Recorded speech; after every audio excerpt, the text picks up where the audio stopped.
If there is a social media group of a particular madrasa and there are some ulama on there who post derogative things about others, calling them names, etc., should I remain on the group? Jazakumullah, brother, for the query.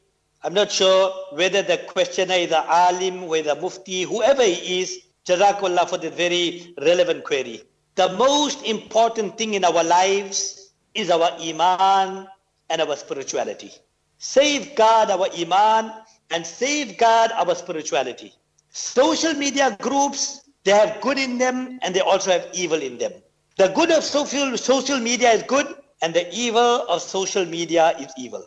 If one is involved in social media groups and if any member posts anything un-Islamic, then others are obliged to object to that. That is nahi anil munkar. Allah tells us in the Quran al-Kareem, it's our responsibility. When we see something wrong, then we should object to that. Nabi Kareem sallallahu alaihi wasallam reported to have mentioned, "Man ra'a minkum munkaran falyughayyirhu biyadihi, faman lam yastati' fa bilisani, faman lam yastati' fa biqalbi, wa dhalika ad'aful iman." When you see some open wrong taking place, stop it with your hand. And if you cannot physically change it, then speak out against it. It's wrong. And for some reason you cannot even do that, then you feel the wrong in your heart. That's the least at least you can do. So if one cannot object and correct the wrong, then come out from that group.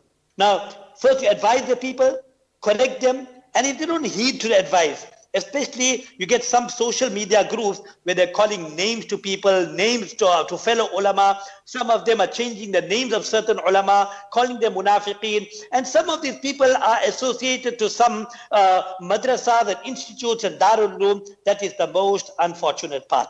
It's the responsibility of the seniors to stop the juniors from doing such incorrect things and nurture them with whatever is the sunnah of Nabi Kareem sallallahu alaihi wasallam. Now, if you are on that group and the people in the group do not heed to the advice, now it is farz for you to come out from that group. And the proof for that is in the Quran Kareem. Allah Tabarak wa Ta'ala says, "La taq'ud ba'da dhikra ma'al qawmi dhalimin." Do not sit after giving advice to people. You are in a gathering, physical gathering, or it could be a social media gathering.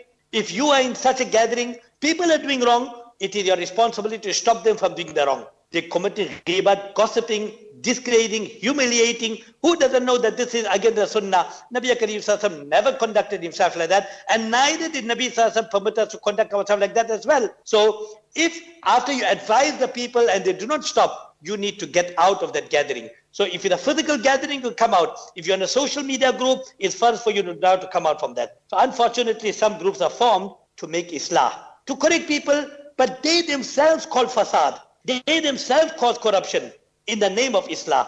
They call bad names to people in the context of correcting a wrong. You cannot correct a wrong by doing wrong yourself. I always say this, two wrongs don't make a right. So we must always be Allah conscious.